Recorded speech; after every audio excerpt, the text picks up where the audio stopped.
Para entender a importância do paper do Mises sobre a impossibilidade do cálculo econômico no socialismo, é preciso entender as circunstâncias históricas em que ele foi escrito.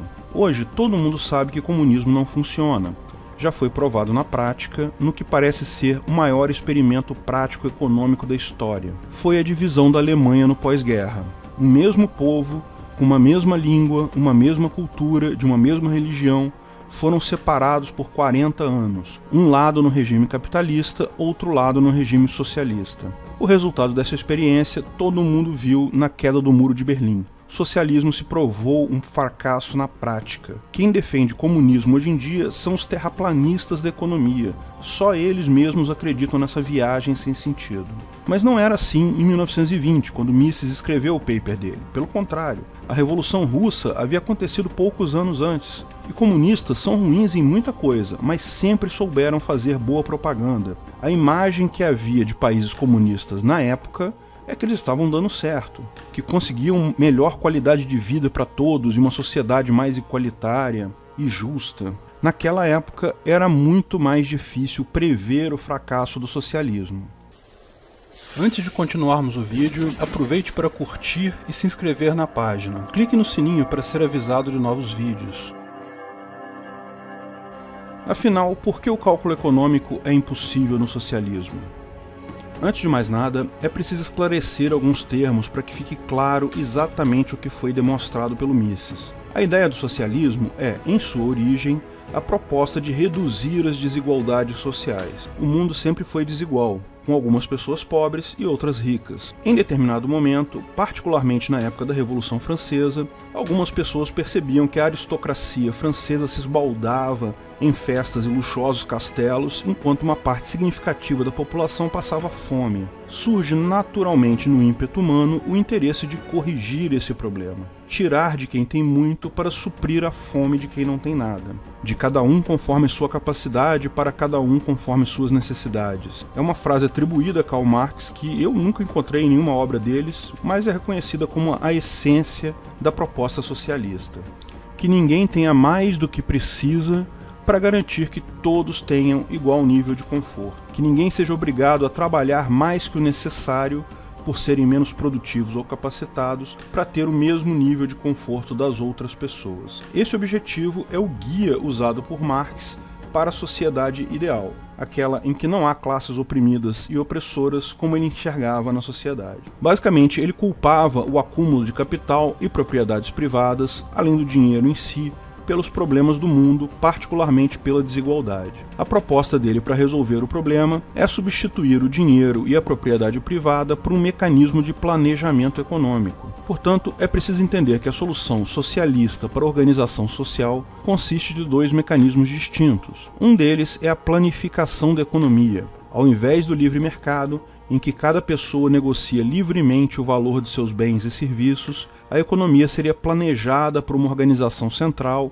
um comitê econômico, uma votação direta da comunidade ou qualquer outro mecanismo que definiria quanto cada um teria que trabalhar e quanto cada um iria receber de cada bem. O dinheiro nessa situação se torna desnecessário, bem como a propriedade privada. Adicionalmente, esse comitê, ao planejar a economia, faria isso tendo como objetivo tornar igualitárias as pessoas, dando mais recursos para aqueles que precisam de mais recursos, famílias maiores, pessoas doentes, etc., e determinando a quantidade de trabalho a ser realizada por cada um, conforme a sua capacidade de realizar trabalho e a necessidade de todos. Repare que são duas coisas. A primeira proposta é independente da segunda. Você pode ter uma economia planificada, porém com um objetivo diferente de dar a cada um conforme a sua necessidade. Você pode ter uma economia planificada para favorecer um conjunto de pessoas, por exemplo, uma raça, ou políticos e funcionários públicos. Então, você pode ter a primeira parte sem a segunda, mas a segunda parte depende da primeira. Para você dar a cada um conforme a sua necessidade, vai precisar planificar a economia. O livre mercado não faz isso. As principais críticas ao socialismo sempre foram no sentido de atacar a segunda parte. Por exemplo, a questão do incentivo. Se as pessoas recebem conforme sua necessidade, elas não têm incentivo para trabalhar. A tendência é que trabalhem menos, levando a baixa produtividade e falta de produtos, fome e escassez de recursos. Se você vai receber o mesmo sendo um engenheiro ou um gari, por que investir anos numa faculdade? Além disso, é inegável que tal modelo coloca critérios subjetivos na mão dos tomadores de decisão. Como decidir quem precisa de mais recursos e, portanto, quem vai receber mais recursos? No final das contas, é um poder enorme na mão de quem decide onde os recursos serão alocados, e isso acaba tornando essas pessoas muito poderosas. No final, a nomenclatura soviética, que era a burocracia estatal soviética, mostrava bem isso, com dirigentes do governo se tornando superpoderosos e vivendo literalmente como os antigos magnatas que eles buscavam erradicar. Essas críticas à segunda parte jamais foram refutadas de fato. A questão do incentivo permanece como uma crítica central ao comunismo, como explicamos no vídeo Meritocracia Existe? Mas Mises foi além. Ele mostrou que a primeira parte, meramente haver uma economia totalmente planificada, era impossível por si só, porque se torna totalmente inviável tomar decisões sobre alocações de recursos e fatores de produção. Seja qual for o objetivo da economia planificada, ela é impossível de planejar, impossível de funcionar, se englobar toda a economia.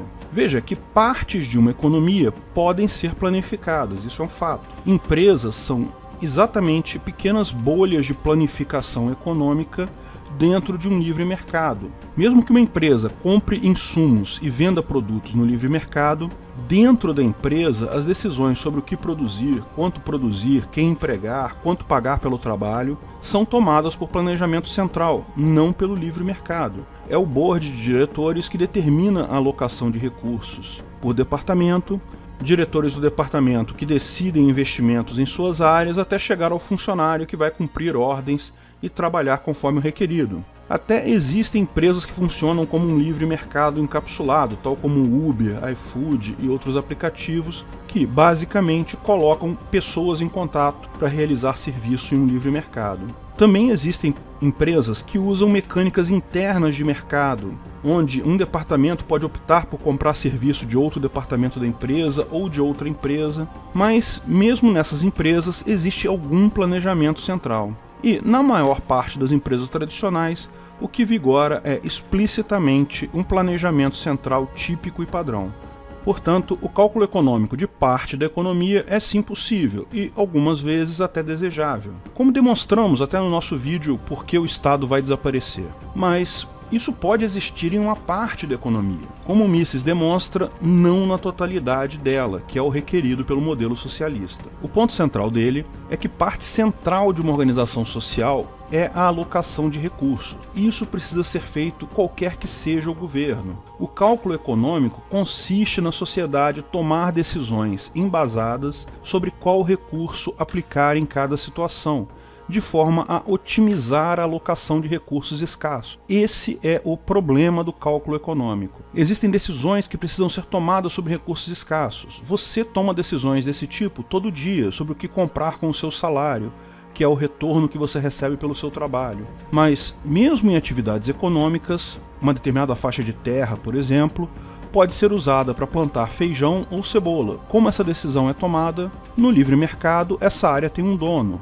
O dono da área vai buscar informações sobre a melhor opção, a que vai dar mais retorno pessoal para ele. Veja, não é apenas o lucro, mas retorno pessoal.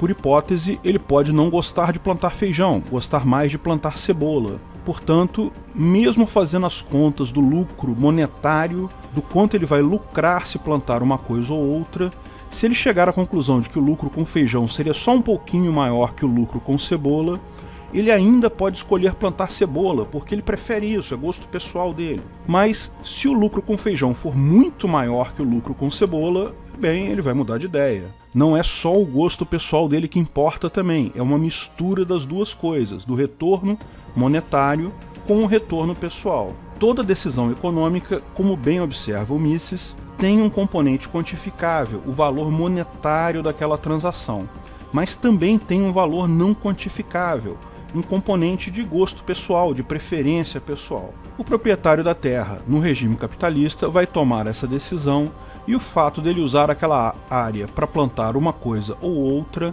vai ter uma influência infinitesimal no preço dessas coisas no mercado, no preço do feijão e da cebola. Porque se ele escolher plantar uma coisa, vai ter um pouco mais de oferta no mercado de feijão ou de cebola, e com isso o preço daquele produto vai cair um pouquinho, infinitesimalmente, porque é só um produtor. E o preço do outro vai subir um pouquinho também, infinitesimalmente. Dessa forma, a decisão dele passa a influenciar outras pessoas, que podem alterar sua decisão com base nessa mudança. Ponto importante aqui é que o valor de algo para uma pessoa vai além do valor monetário. O exemplo que Mises usa é o da construção de uma barragem hidráulica para gerar energia elétrica, mas que irá destruir uma cachoeira muito bela que tem na região. Como você quantifica o valor da beleza da cachoeira? Não tem como. Não há como quantificar em reais, em dinheiro, o prejuízo das pessoas que não vão mais poder admirar a beleza da cachoeira naquela região. O resto todo você pode calcular, o custo da barragem, cimento, tijolos, o trabalho de engenheiros e pedreiros, o quanto ela vai trazer de lucro, o preço da eletricidade no mercado, mas a beleza perdida daquela cachoeira será sempre um valor subjetivo. Mas até aqui estamos falando de uma deficiência do sistema de preços do capitalismo para o livre mercado. A moeda, o valor em reais, mede apenas parte do valor de algo no momento da tomada da decisão, no momento do cálculo econômico. Agora, imagine decisões ainda mais complexas, que envolvem meios de produção. Você tem uma determinada quantidade de aço e precisa decidir se vai usar esse aço para construir uma ferrovia, para fazer talheres para dar para as pessoas, ou para fazer uma planta de extração de minério de ferro para ter mais aço no futuro. Repare que sempre vai haver algum fator subjetivo na decisão, mas agora essa decisão é extremamente complexa. Se você investir em uma nova planta de produção de minério, você vai ter mais aço no futuro, mas você continua sem ferrovia. Mises chama essa distinção de produtos em produtos de ordem inferior e produtos de ordem superior. Produtos de ordem inferior são aqueles que podem ser criados diretamente a partir de commodity. Você cria feijão ou cebola a partir de terra, semente, água, adubo e trabalho. É um processo relativamente simples, são poucos níveis de produtos usados. Uma decisão que, se for tomada agora, se não se mostrar uma boa decisão, pode ser mudada na próxima safra. Uma ferrovia, porém, ou uma planta de extração de minério de ferro, é um produto de ordem superior. Você precisa de minas de extração de ferro, usinas de produção de aço, minas de carvão, um planejamento de longo prazo que envolve milhões de insumos básicos, dos mais diversos tipos, um número de horas de trabalho de um sem número de pessoas em várias profissões. Nem precisa ir tão longe, um lápis é um produto de ordem superior também. Tem um vídeo do Friedman falando sobre o lápis que é bem legal. Apesar do valor monetário não representar o valor total de um bem, ele fornece toda a base para o cálculo do valor monetário daquele bem, restando apenas na última decisão de construção incorporar o valor subjetivo. Ao tomar a decisão sobre a ferrovia, o administrador sabe os insumos que ele precisa diretamente. Esses insumos são formados por milhares de outros insumos numa cadeia enorme que pode incluir até retroalimentação. Mas ele não precisa calcular tudo isso, porque esses insumos têm um preço no mercado. Ele só precisa ver o preço deles no mercado, o retorno financeiro que vai ter com aquele produto, para estabelecer toda a parte monetária da decisão. Claro, ainda precisa ser levado em conta o fator subjetivo, mas ele só precisa se preocupar aqui com o fator subjetivo da decisão dele. Todos os milhares de fatores subjetivos das decisões que foram tomadas ao longo de toda a cadeia de produção para chegar nos insumos diretos que ele precisa, já foram calculados pelo mercado, já estão nos preços desses insumos. Essa é a vantagem do capitalismo. Um planejador no capitalismo, ao fazer o cálculo econômico, ele pode calcular todos os custos com base nos valores de mercado e só na última decisão ele vai incluir a subjetividade dele na decisão final. Mas lembre-se, para termos preços, para termos os valores monetários para o nosso cálculo de valor total, é preciso um livre mercado. É preciso que produtores possam oferecer seus produtos a quem quiser comprá-los, é preciso haver uma moeda, dinheiro, um meio de troca para permitir o cálculo de valor monetário e a troca universal de produto. Dessa forma, em uma sociedade como a que vivemos hoje, embora não exista um livre mercado, mas sim um mercado regulado, ainda existem preços, tanto de commodities ou insumos, como preços de produtos de ordem inferior e também preços de produtos de ordem superior. Você pode calcular todos os aspectos de uma decisão, aplicando no final apenas o valor subjetivo seu associado a essa decisão. Lembre-se que a decisão de consumir um bem também cabe nessa lógica. Você tem um custo de 2 opções de comida, por exemplo, 2 pratos distintos. Você pode comer feijoada ou um egg cheeseburger. Você sabe o preço dessas opções. Você só precisa aplicar a sua subjetividade sobre esses pratos na hora de decidir qual deles você vai comer. Ou se não vai comer nenhum deles e fazer dieta hoje. Mas até aqui estamos explicando o sistema de preços e decisões, o cálculo econômico no capitalismo. Agora vamos transportar isso para uma sociedade planificada, com um planejamento central econômico sobre o que cada um vai fazer e quanto cada um vai receber de recursos. É fácil ver que calcular quanto de cada produto deve ser produzido para atender a necessidade de cada pessoa é possível teoricamente, embora seja uma tarefa absolutamente complexa, porque não se trata apenas de distribuir o que é produzido para quem vai consumir. Não se trata apenas de produtos de ordem inferior. É preciso considerar o planejamento futuro, os fatores de produção em si, para os produtos de ordem superior.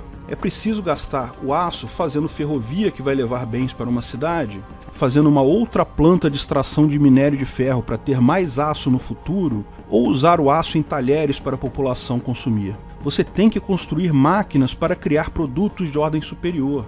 Decisões precisam ser tomadas acerca da distribuição de tarefas para todas as pessoas, todas as terras, todos os fatores de produção já existentes. Falamos sobre o nível de complexidade de tal tarefa na prática no vídeo O que é a tragédia dos inteiros. Como explicamos lá, calcular o quanto deve ser produzido por quem em cada situação em uma economia é teoricamente possível, utilizando-se, por exemplo, o método da programação linear. Porém, trata-se de um problema NP complexo, ou seja, problemas pequenos tendem a ser facilmente resolvidos, mas o tempo de processamento requerido cresce exponencialmente. Na prática, é impossível de ser resolvido para qualquer caso mais complexo, o que dirá para toda uma economia de um país. Existe até uma piada de um economista russo que estimou que, usando programação linear, ele poderia calcular o planejamento do ano que vem com certeza.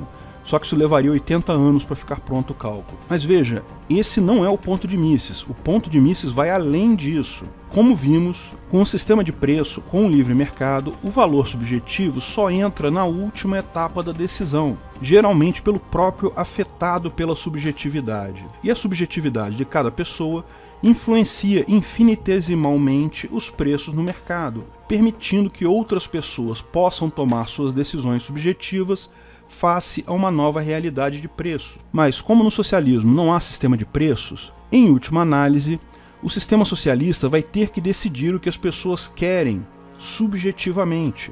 Se é ir ao teatro ou ir ao cinema, por exemplo. Se preferem beber vinho ou beber cerveja. O burocrata vai ter que tomar tais decisões antecipadamente, tendo em vista que ele precisa planejar o quanto vai ser produzido de cada coisa. Isso pode não parecer muito difícil no primeiro momento. Você pode pegar a estatística de pessoas que escolheram teatro ou cinema, vinho ou cerveja no ano anterior. Mas essa abordagem tem o problema de que ela fixa o percentual. Porque agora que isso foi decidido por planejamento, as pessoas não podem mudar essa sua opção. Se as pessoas mudarem a sua preferência, você não tem como saber essa informação, porque não há o sistema de preço para ser infinitesimalmente afetado pelas decisões pessoais de cada um. Essa decisão já foi tomada previamente, foi planejada.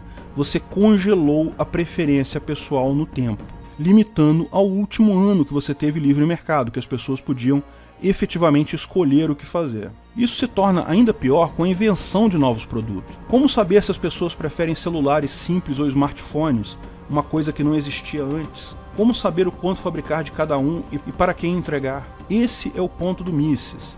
A sociedade comunista pode funcionar adequadamente por algum tempo, com a memória de preços do mercado que havia antes, com as decisões subjetivas das pessoas que haviam anteriormente. Mas, invariavelmente, à medida que a população altere seus hábitos de consumo, ou surjam novos produtos, novos bens sejam criados, se torna impossível o planejamento eficaz desses. Simplesmente não há dados capazes de fazer tal conta. Não é meramente uma situação que fazer a conta é muito difícil, que precisaria de um computador quântico 1000 vezes mais poderoso do que temos agora.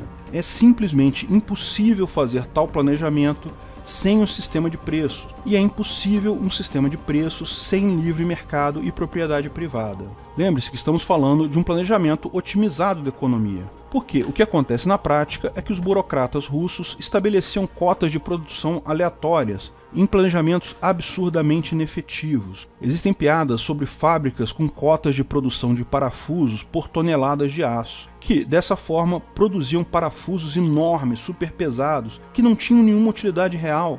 Isso acontecia rotineiramente na União Soviética. É de se imaginar que os burocratas russos fossem capazes de inventar um planejamento qualquer todos os anos. A questão aqui é que é impossível que tal planejamento seja eficiente. O planejamento aleatório feito de fato pelos burocratas não produz as coisas que as pessoas realmente querem consumir, porque mesmo que fossem bem intencionados, mesmo que tivessem computadores absurdamente potentes, não haveria dados necessários para fazer esse planejamento, porque não há como incorporar a preferência pessoal nesse caso. O cálculo econômico é impossível no socialismo. Não há como calcular de forma ótima um planejamento central para toda uma economia. Porque isso funciona em empresas? Porque a empresa em si é uma decisão submetida ao mercado. Se uma empresa não for eficiente em seu planejamento interno, vai ser superada por outras empresas ou por pessoas atuando no livre mercado. A empresa, portanto,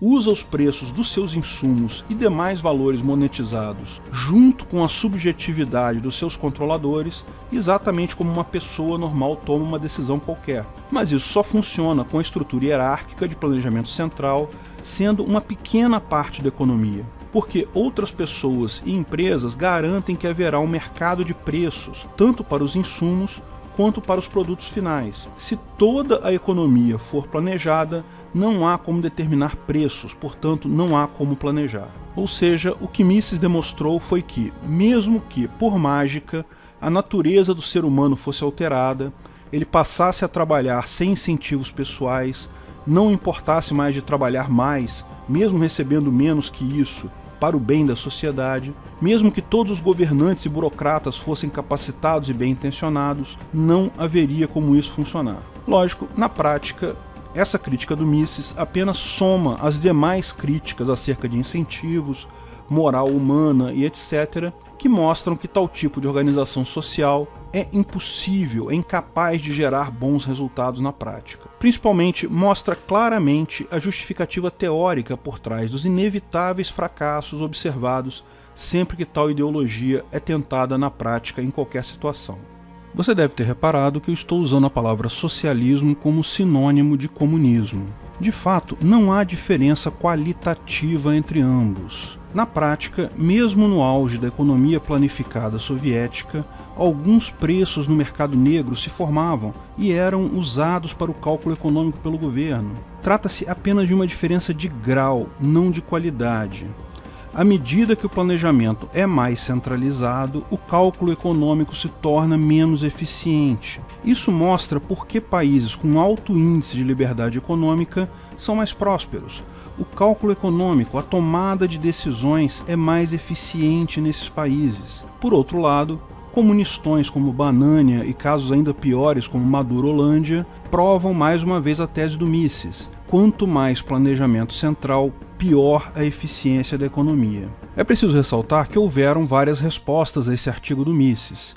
Teóricos socialistas responderam de várias formas, sendo que um dos primeiros a contra-argumentar foi o economista socialista Enrico Baroni, cuja crítica foi depois repetida por vários outros economistas. A crítica dele, basicamente, afirmava ser possível o cálculo econômico com base na programação linear e outros métodos matemáticos. Mas já falamos sobre isso. A objeção do Mises é maior que isso. O cálculo estático com uso de programação linear é teoricamente possível. O próprio Mises admitia isso. Embora, até com computadores atuais, é totalmente impraticável. Porém, mesmo que teoricamente possível, isso é uma visão estática, isso não leva em conta a evolução de costumes, novos hábitos da população, bem como novos produtos. Não há como incluir uma condição de contorno para um novo produto em programação linear, porque você não sabe se as pessoas vão de fato querer usar aquele produto. A maior crítica foi feita por um economista polonês chamado Oskar Lange,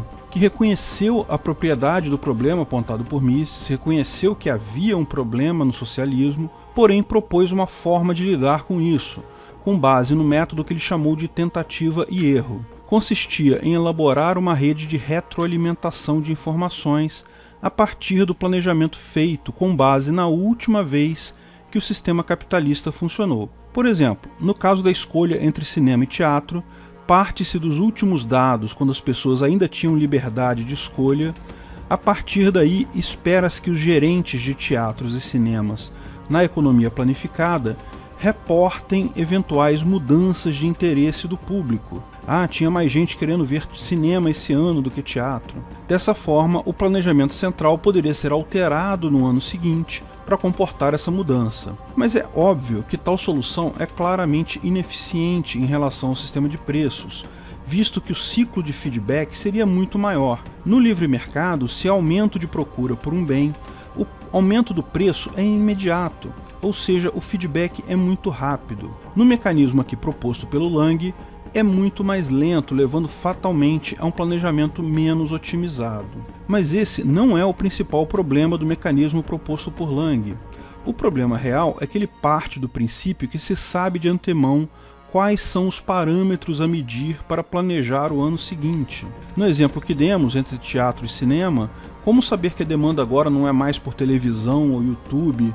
Como saber quais são as alternativas que existem que as pessoas podem estar escolhendo? Como a possibilidade de um feedback planejado sempre requer algum nível de previsibilidade sobre as opções, torna-se claro que é, da mesma forma, impossível de implementar, tanto na teoria quanto na prática. No final, Mises gerou várias versões do paper dele ao longo dos anos, esclarecendo pontos atacados por esses teóricos socialistas. Hayek também publicou papers detalhando a proposta do Mises e incluindo o fato da assimetria de informação, onde prova que é matematicamente impossível um grupo gestor ter toda a informação presente na sociedade. Mises não precisou mudar uma linha na argumentação dele, que foi sempre a mesma.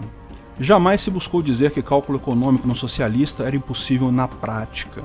Ele é impossível em teoria também, e esse é o ponto central. As soluções propostas com base em programação linear, cálculo estático, por acaso são impossíveis na prática também, mas esse nunca foi o ponto central do argumento. De qualquer forma, teóricos socialistas buscaram espantalhos para combater esse argumento do Mises até a década de 1980. Curiosamente, quando a União Soviética se desmanchou economicamente nessa década, com a queda do Muro de Berlim e o acesso que o resto do mundo passou a ter sobre as informações sobre como as coisas efetivamente funcionavam na União Soviética, a discussão acabou. Mises acertou todas as previsões dele. Economistas soviéticos usavam o preço de mercado do Ocidente para fazer seu planejamento, porque era melhor que qualquer mecanismo aritmético que eles pudessem efetivamente usar. A soma de mudanças de hábitos, novos produtos e tecnologia transformaram a indústria soviética em sucata imprestável. Do meu ponto de vista, Mises só faltou deixar claro que,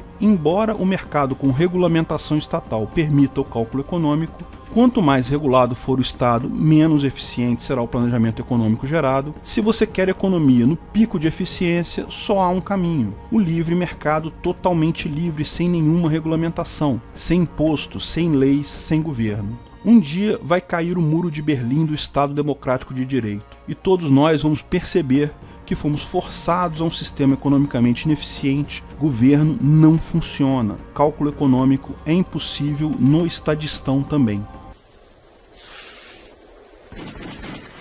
Obrigado por assistir nosso vídeo. Comente abaixo se tiver dúvidas ou sugestões de novos temas.